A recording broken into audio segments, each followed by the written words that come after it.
Hello, guys. Welcome back. Welcome back. Are you going to do it? You do it.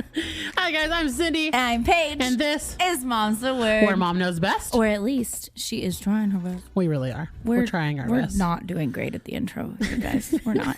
We're not going to reshoot it again because we ain't got no time for that. No, I thought it was pretty well. You know, it went well. I think they get the gist. They understand by now. We're trying our best. We are. We are genuinely doing our very, very best. We are. Goodness gracious. Always tired. I want to say, how are you? But I know the answer. Motherhood's a doozy, guys. It's like you want to sleep and you just kind of dream about sleeping, but you don't really do it. I always tell my husband, like, I don't think I've slept for the last 7 years. No, I never really hit that full REM sleep, you know, where you're just like out of it, like no dreams, no consciousness. My ear's always listening. Yeah, I can genuinely. hear the littlest roll over. One starts to gagging from 3 rooms down. Oh I can hear it. I can hear it. Literally. Take off running. It's like an instinct that just happens, or at least it did for me. Oh, no, for sure. And I told, like, so I've had 7 newborns now, and I told my, I haven't slept really in the last 4 years because I've had a newborn back to back to back. And, you know, they've all gone home around, you know, a year, something like that. But I still don't sleep well. Right when you're getting to the part of relaxation. Right when they're sleeping through the night. Let's do it again. I know, and I'm tired. It takes a special angel of a human to be capable of that, because I'm telling you right now, I would be overstimulated and not capable. It's rough. I don't know. I think because I've done it so many times, you know, I'm still exhausted. I'm still overwhelmed, but it's just like, oh, this is it, you know?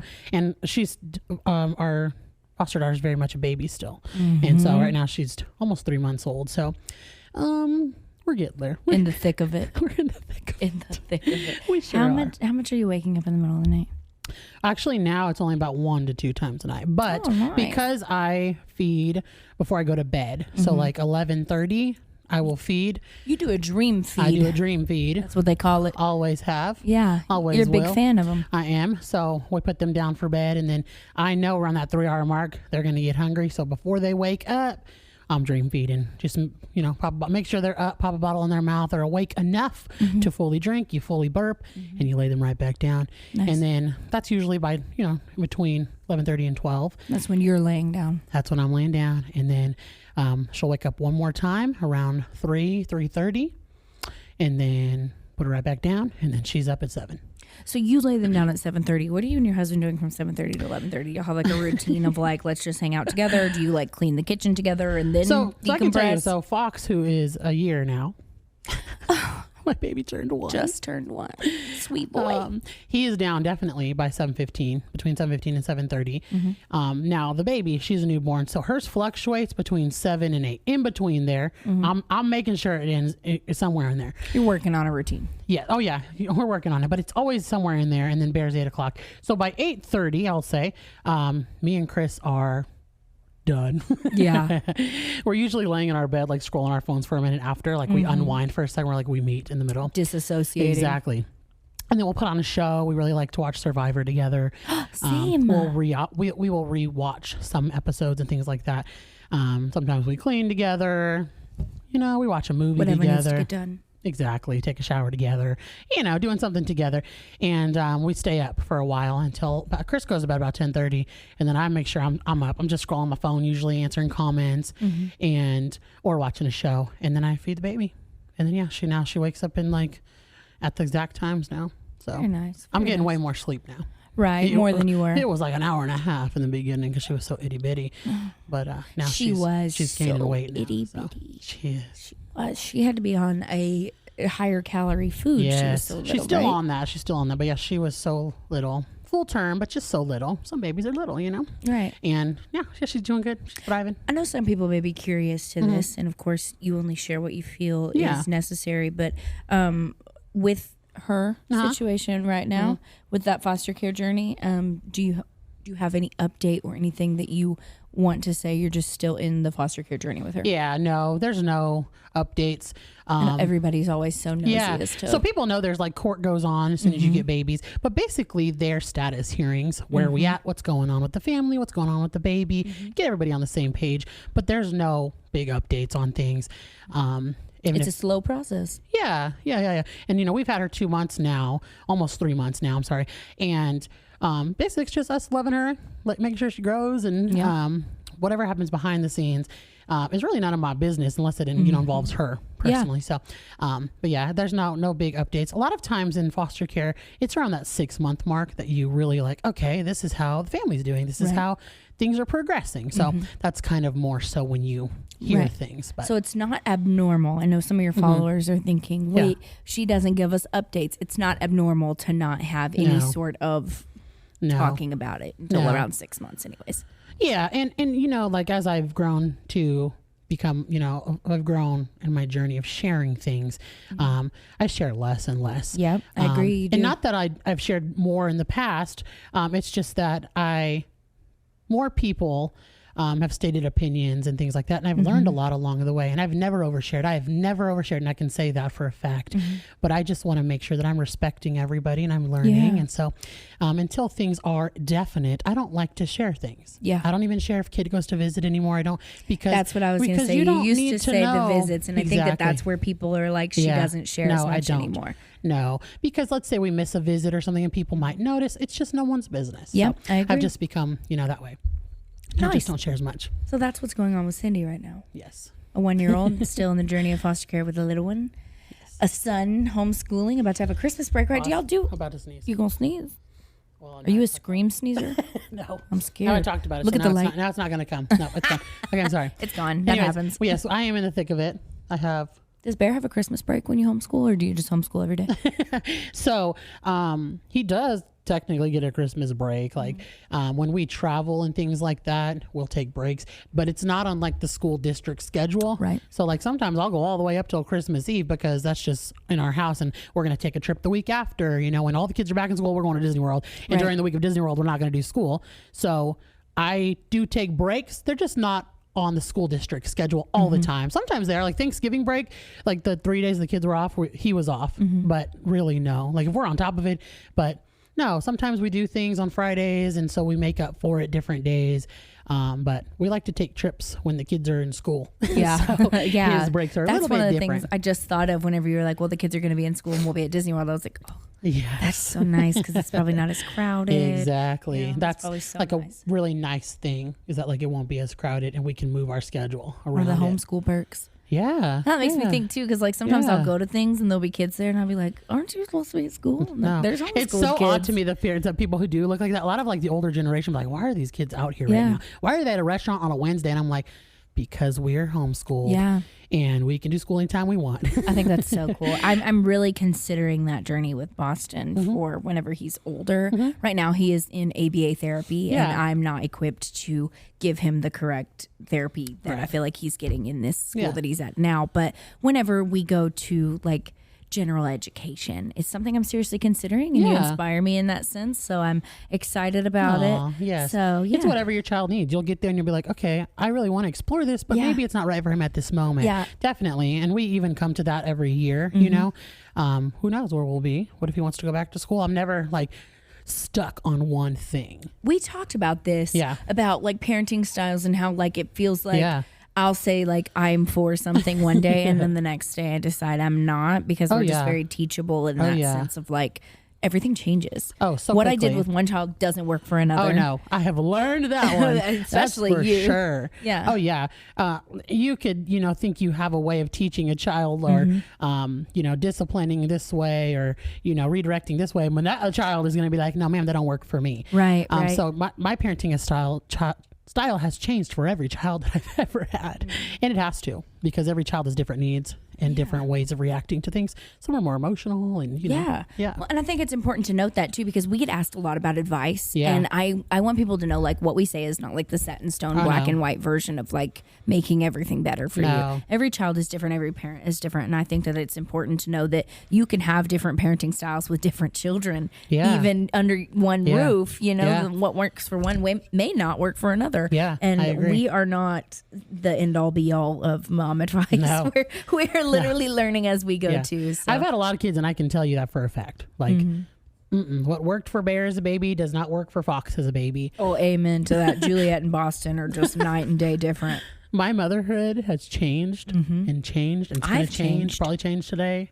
Oh gosh, I have changed, not even as a mom, but as a person. Oh gosh, as a woman, you changed what so much. I care about, yes. what I will do for friends, especially pregnant friends yeah, or first mom with the newborn friends. Because I can remember whenever I became a mom, feeling so alone in those first few days and weeks of motherhood. And I say that with a grain of salt because I do have some amazing friends that were mothers that did check in on me, but just like not expecting that big change that comes with it and all the new fears and things that you think of that you're going through. And it just, everything changed. And I can think back and remember times whenever I didn't have babies, whenever my friend who had just had a baby would be like, come to the hospital to meet the baby. And I would go and hold the baby and be so excited. And now when I go, I don't go to the hospital. Nope. Even if they invite me, I don't go to the hospital. And this is not to say like, if you do, you're a bad person. Please don't. Right. This is just my perspective from what I needed as a mom whenever I first had a baby and I didn't get it. So now I try to offer that respect to my friends that are moms in hopes that if they're not getting it, at least I can provide it to them. No, I agree. So I don't go to the hospital because you're so tired. You don't realize you're tired, but you're so tired. And entertaining, even having someone in your room for 15 minutes is a lot to talk to them, to have the conversation, to have them hold your baby. And even if though like you're like, yeah, hold my baby, you're like, please don't hold my baby. Can I hold them? You know, so like I don't ask to hold babies anymore unless a mom is like, do you want to hold him? Even in those first few weeks when they're like, do you want to hold him? I was like, no, I just want to look at him. I can see him from here. And that's a cute baby. Oh yeah. You know, that's really more for me now as a mother. Yes. I wouldn't have done that before I had a mom because I wouldn't have hold even that thought. Baby for sure. Yeah, I'd have been like, that's a cute ass baby. Yeah. So no. Another thing, kissing babies will never. Will never. Or you know what's wild to me is if you're like in the store with your baby and someone literally comes around and like looks up in there and like in the car seat and I'm always like, man, excuse me. What are you doing? I get it. They're adorable. They're adorable. We get it. But keep your hands to yourself. Your germs are too big for these babies. Too big. Way now too big. Now I'm just like, skirt. Yeah. Later. And it happens so often. And I know they want to look like, here's a cute baby and they're cooing and talking. But I'm just like, girl, please look from afar. Did you ever have a stranger touch your belly when you were pregnant? No. I did. I was at work. I was a plus size mom, so who knew if they thought I was pregnant or not? I'm just kidding. At the end, they knew. I did at work, but I didn't never feel like it was weird. Like I worked around women that I had been with for a long time, so it didn't bother me. Now, I probably would. I didn't have any friends or anything when I was pregnant with Bear. I had my work friends, and that is it. That is it. Breaks my heart. After I had my baby, I had nobody but my mom and dad. I had no friends. Everybody wasn't having kids yet, and it's when I first moved to Texas. I had nobody. That's so isolating. So I'm telling you, I was lonely. I was a lonely mom. Yeah. I felt lonely in the sense that like I moved away from home because Mark lived here and my whole family lives over an hour away. Hard. So and that doesn't seem, it's just an hour. When you have a newborn, packing up that car and going an hour and spending a day on their couch, like it's just not, we can't do that. No. So back to the things I do differently. That's another thing is that whenever I do finally go over to visit, I like to take like a casserole, something pre-made that can be like, typically a lasagna, because it is so easy for them to put that lasagna in the fridge or freezer and just take chunks of it. A dad can very easily pop it in the oven. It's easy to pop leftovers into the microwave. It's filling, it's delicious, and it's just something very simple. So I'll always sending dinner is such great. Even like friends from afar now, I'll send them like a $50 Venmo, like go get dinner. Get dinner. That way you guys don't even have to worry about it. And that's such a nice gift to get. People don't realize just how relieving it is to not have to think about food whenever you are just trying to survive. Because you're like, do I wash my ass or do I make a plate? You really get one. And or even the other. dad, like Chris was next to me the whole time with our baby. Like they're also bonding. So it's really nice for them to be like, okay, they made our whole family dinner. You know, like, that's so great. Yeah. I agree. I will take them food and I don't stay very long. Yeah. Because that is one thing. Overstaying your welcome with a new mom, I don't stay past 20 minutes. No. I feel like even that is pushing it. That's a long time to have somebody in your house when you're in the newborn phase. I'm in a diaper too, y'all. Like, I just want to go lay down. I'm tired. I haven't had a friend in a while had a baby, but I know that like I would. Yes, you have. But I would like text you and stuff like that. I wasn't showing up at your house. No, you didn't. No, you didn't. No, but I had a newborn too. Mm-hmm. So we both had newborn. We both had newborns in this year. But you did have a baby. But like I'm more so like, hey, how are you doing? You know, like that kind of text message. But and don't promise something that you're not going to give them. Oh, Please, yeah. especially food. I had somebody promise me that they were going to show up with, they said specifically, a bag of bacon. A whole bag of bacon? A whole bag of bacon. They were like, I'm going to make you a Ziploc bag of bacon because then you can just easily have breakfast with your eggs. You have bacon with your eggs. Idea. You can have BLT sandwiches. You get like so I'm many different things. Ben a whole bag of bacon. Hell yeah. When he has a baby. We should.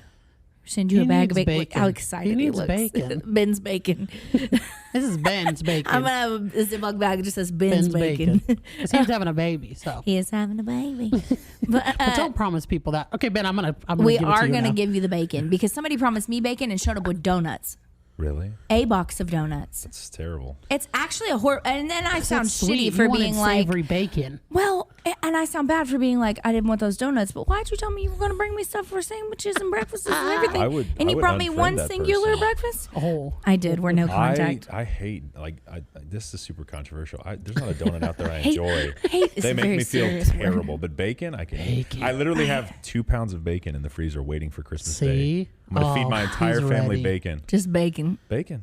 We'll make the eggs, but I am bringing 2 pounds of high quality bacon. Oh, see, then we got to make sure we give him the bacon. Well, it was very sad because I thought I was going to have protein and I was not given that. And so it wouldn't have mattered to me if they showed up with bacon or donuts or not. Like it would have been so exciting, but because I was promised something, you were like, I was relying on it. And so I hadn't gone grocery shopping because I knew I was going to have stuff for sandwiches. And then I'm like this newborn mom in a diaper crying, like trying to eat this donut. Just like, I just want a BLT. I was so sad. And it seems ridiculous, but your hormones are all over the place. Sure. And just like one little thing that can just scar somebody. Don't bring donuts. Bring bacon. Don't bring donuts. Bring bacon. Just bring the bacon, please. We all just want you to bring the bacon out. Oh my God, okay. I cannot. Hey, something people really, really want to know about with you that we have to touch on in this episode is your fertility journey. I feel like our pregnancy journeys were just so different all the way around too. Yeah. Even both my pregnancies were completely opposite. So like I want you to go into all of that and then I'll talk about mine. Okay, I'll start at the beginning here. Me and Chris have always wanted kids. And so we tried like everybody else did. And I was young. They get old fashioned. And he was young. And we were trying. We was trying for like a year. And did you take ovulation kits and everything? Yeah, I did everything. I tested my temperature and everything. I must say, like, testing your temperature is a big thing. Oh my goodness. I did everything that I was supposed to do. Right. And so nothing was working. And towards the end of the year, I was getting to that point where I was trying everything. I'm drinking in that baby in a bottle, you know, that Geritol that everybody drinks. I was trying that. I was looking up the steam thing where you steam your vajayjay. The yoni steam? Yes. It's supposed to open you up. For real. I was thinking about cutting a hole in a chair. Up. I was like, we need to go to the thrift store and get a chair so I can cut a hole in it. So the steam you can put a pot under me and the steam can go up in my vajay. I was there, y'all. And so that's a thing, I promise you. Oh, yeah, no. There's a place in Dallas that'll do I've done it there. We can go. I've done it there at the massage place. Yes, but that wasn't for fertility. It was just because it steams your vagina. I'm scared to do it. It's good for it. Look, Ben's Googling. It's a real thing, Ben. It's good for it. It's a real thing. For real. It's like they put like herbs, tea like for your vagina. It like opens it up and it has health benefits.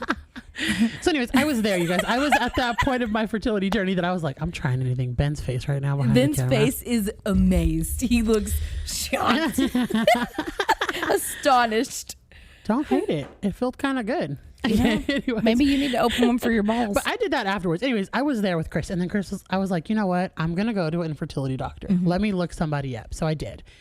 And what was that like? Because you were young. Yeah. So like, did that come with its own fair share of emotions? So I was scared already, and I didn't think anything was wrong with me. I thought, okay, well maybe because I'm plus size, you know, that's what I thought. You know, and I hear, okay, plus size women can't have babies. Well, that wasn't it at all. First of all, I went in there and I was a nervous wreck, and I thought something's wrong with me or maybe my husband. And I remember going in, being young, and the first thing they did was a pap smear on me. Just did an annual visit, and as soon as they did that, he says, you have PCOS. They can tell that by pap smear? I guess they could probably see a cyst or something. I'll be damned. Sorry. And I believe so. And then they did blood work, and that day that I had my past period, he told me that I have PCOS and what it was, polycystic ovarian syndrome, and that I have a very low chance of having children. It basically, you don't ovulate fully, your eggs don't fully ovulate. There's a whole lot more into it, but I was crushed. Yeah. I cried and I was devastated. I went home and told Chris and my parents, like, I'm not going to have any kids. Yeah. I have a 3% chance of having babies. Is that how low it is? Devastated. Wow. Uh-huh. And so that day they did my blood work and I came back like a couple days later and all my blood work came back and I was healthy as could be. I didn't have thyroid issues. I just had PCOS. I just had PCOS and I was devastated. And that doctor, I'm crying as I walk out and he told me my result and he looked at me and he said, there's a lady standing there with a baby, like a newborn baby. And he looks at her and he says, you see that baby right there? And I said, yeah. He says, I do that here. And I started crying and that mom was standing there and he's like, she couldn't have kids either. And there's a baby. And I just remember leaving like, oh, I'm never going to have kids. Like, right. Here we go. Well, anyways, that next, then that next week, they put me on Clomid, which is a fertility drug. Is that by mouth? By mouth. It's a pill. Yeah. And they gave me a sex schedule, literally, what it is, when we had to do it, on which days. Did that become mechanical? Goodness gracious, it was a lot. Yeah. Let me tell you. And it's a lot of sex? Yeah. And don't get me wrong, at that time, we were having a lot of sex already. Okay, I've got to know a schedule. Now I've got to know, like, what are we talking about here? Yeah, so. Multiple times a day? So you would have your period, and then you would wait the 7 days in between, and then you would start the Clomid, or you started the Clomid maybe the day after your period, something like that. It's been a long time. And then on day 7, you and your husband would have sex every single day. It was like 6 days, day off. 7 days, day off. And I'm talking every day. And they'd be like, try it in the morning, then try it at night. Good Lord. It was a lot. And it was like for the next, and they were like, go a little longer. So that way, if your ovulation window is longer, it was a lot, you guys. And it came to the point where like, we enjoyed it. We were young, but it was like, oh man, Chris was tired after work. Chore. And I'd be like 5 a.m. because I would have to leave to work. I'd be like, get up. Like, and at this time, I'm like, I'm having a baby. Let's go. So it'd be like 5 a.m. before I had to take off to work. Yeah. And we would do it. We wanted a baby that bad. I wanted a baby so bad. I wanted to be a parent so bad. And so the first month went by, negative, not pregnant. And we did it again. And that month, I actually drank that Geritol baby in a bottle while taking that. And I got pregnant in 2 months. With Bear. Did you have a hard pregnancy? So after that, they had said, like, I was shook, first of all. They had said that I was going to be high risk because a lot of fertility medications make you at a higher risk of miscarriage. Wow. And also a higher risk of having multiples. So here I was scared and I was having so many appointments because they were just, I was high risk and whatnot. Checking. And then I got to like 15 weeks and they were like, you're good to go. And then the anatomy scan came at 20 weeks and that's when we found out we were having a boy.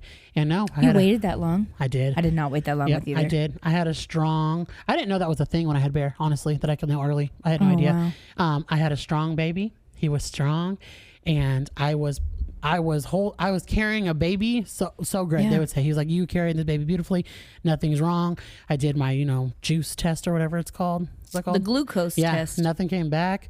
And so that's where I tell women where they said like, oh, I'm plus size, I can't have kids. I was plus size. I was probably only 20 pounds lighter than I am now. And I had that baby completely, beautifully, nothing wrong with me. And then, I went all the way up to 42 weeks pregnant with Bear. Yes. And did you get induced I had to be induced. I had to be induced. Man. And some doctors won't let you wait that long. Push that baby out in 15 minutes. And so I thought, I'm going to have another one. No, I have now tried. We started trying again when Bear was 1 year old. Bear's 7 now. So we've tried for 6 years to get pregnant and we haven't. And I've tried Clomid. Unmedicated. No, I've tried medicated. Yeah, probably 4 times now. But it makes you feel uncomfortable, doesn't it? Yes. The Clomid doesn't make you feel sick? Oh, yeah. It literally throws your hormones off. Basically what I heard is like put you in a state of being pregnant all the time. Ooh. So yeah, we've tried. So now I'm having secondary infertility and it's been 6 years and I'll continue to try, but really, I'm happy to have Bear and I feel very good in that. Like I feel great that I have a biological son And we didn't go into foster care. I know someone's going to say this, to adopt. I already had Bear. I felt very wonderful with that. I just knew I wanted to be a mother to more kids. Yeah. And so you guys have seen, I've sent home so many children.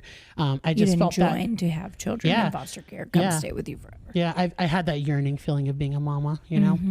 And so.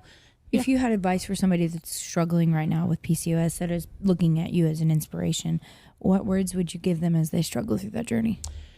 It's going to be heartbreaking, and no one's going to be able to make you feel better about it. Yeah, nobody. No words. Because it's a silent struggle that we go through every single day. That you want to be a mom every day. You see people be a mom every day. You see women become mothers. You see people who aren't supposed to be moms, and it's going to be a silent journey that you're going to go on by yourself.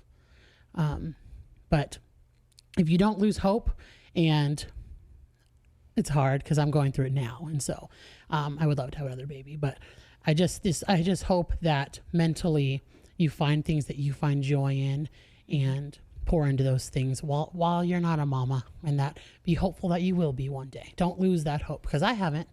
And it's hard, but keep going, keep waking up. And do you think that joining a PCOS community helped you at all with just being able to scream out your emotions in certain places? A little bit. Like when I first got diagnosed, I joined all the groups. I wanted to know all the things, people going through the same thing. But it was heartbreaking still seeing those women get pregnant and I wasn't.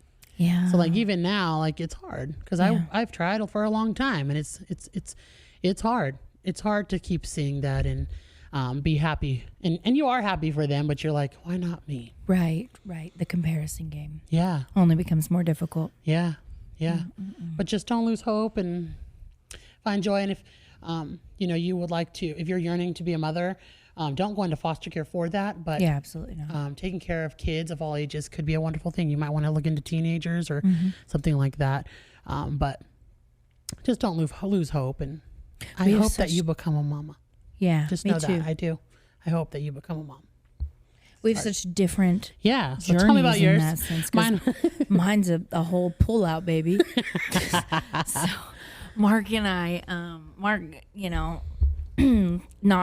does not really love contraception, and so we were just having fun. And I can remember whenever I found out that I was pregnant, somebody had mentioned asking me if I had a tampon, and I was like, no, I don't. And then I thought to myself, it's been a little while, hasn't it? Why don't I need one? And so I just looked at I had like an app that period tracker app, and it was like, you're 4 days late. Oh. And I was like, that's weird.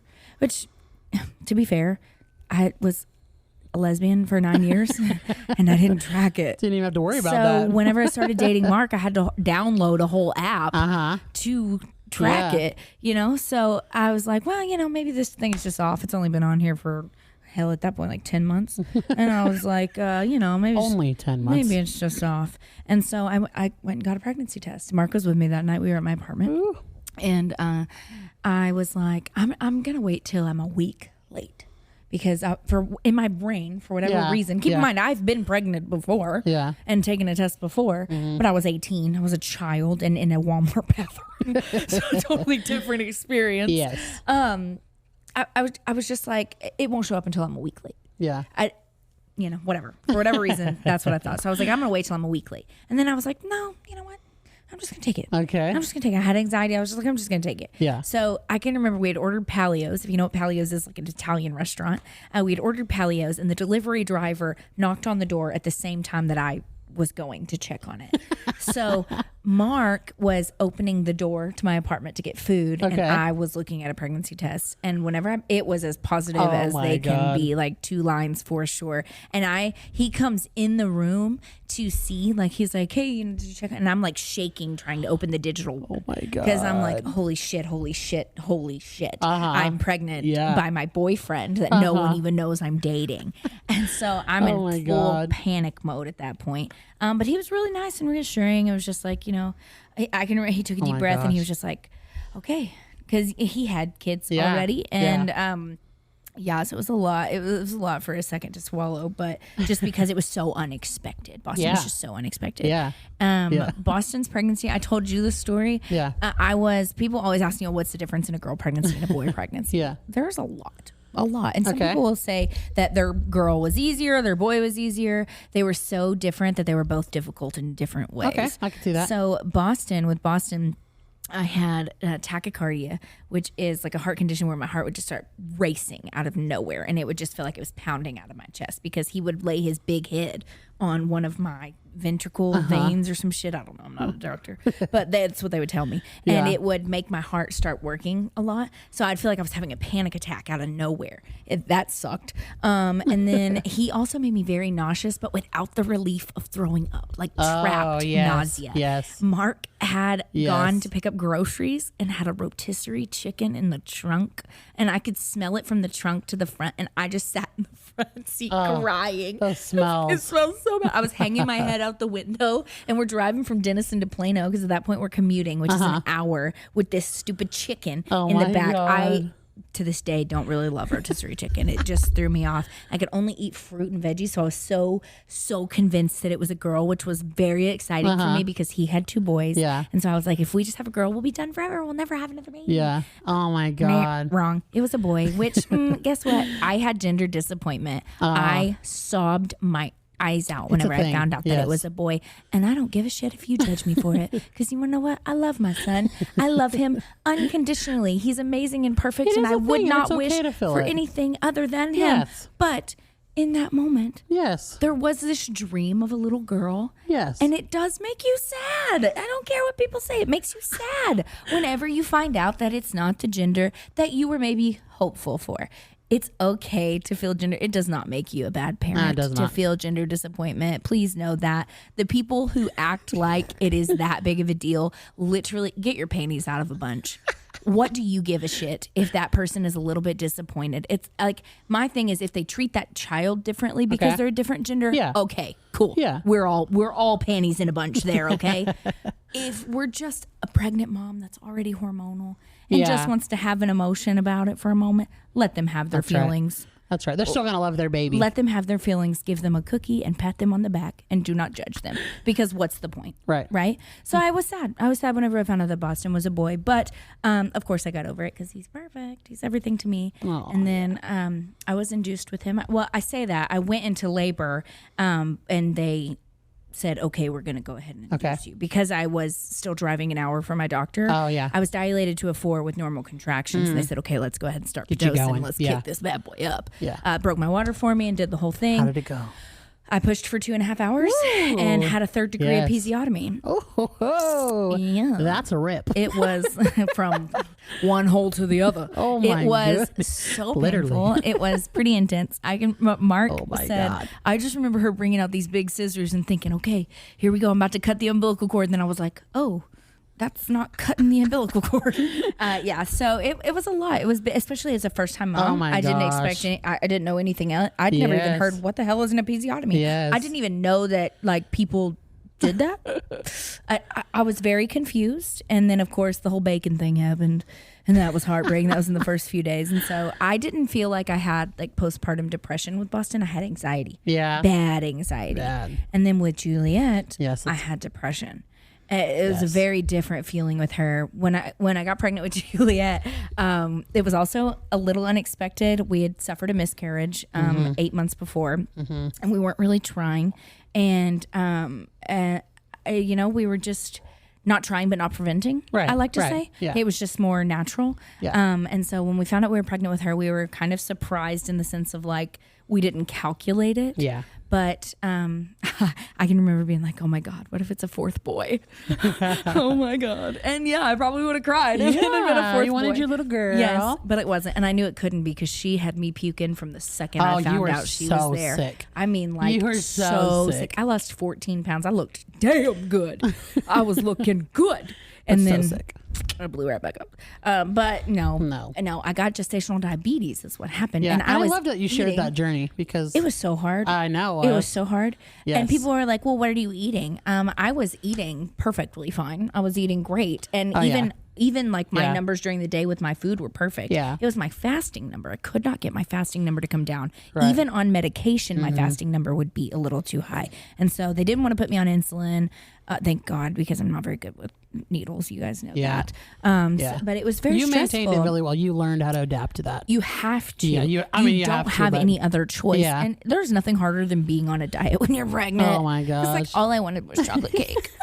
All I wanted was chocolate cake. And they were like, you can't. Yeah. So that was very difficult. And then the whole birthing experience. Yeah. Did you go full term? Not full term. I'm sorry. Did you go farther with her than Boston? Okay. So Boston, I had him at 38 weeks and 2 days. Okay. I had Juliet at 37 weeks exactly because I was medically induced. Okay. Because I had hypertension. My blood pressure was crawling way too high. That's right. And so I went in for my 37-week appointment and it was high. And my doctor was like, time to go. We're going. The hospital policy is that at 37 weeks, I can induce you. Yeah. I don't want you to be preeclamptic, and you are right on the edge of it. Yes. So she was like, we're going. So we had her, and it was wonderful. Was it faster?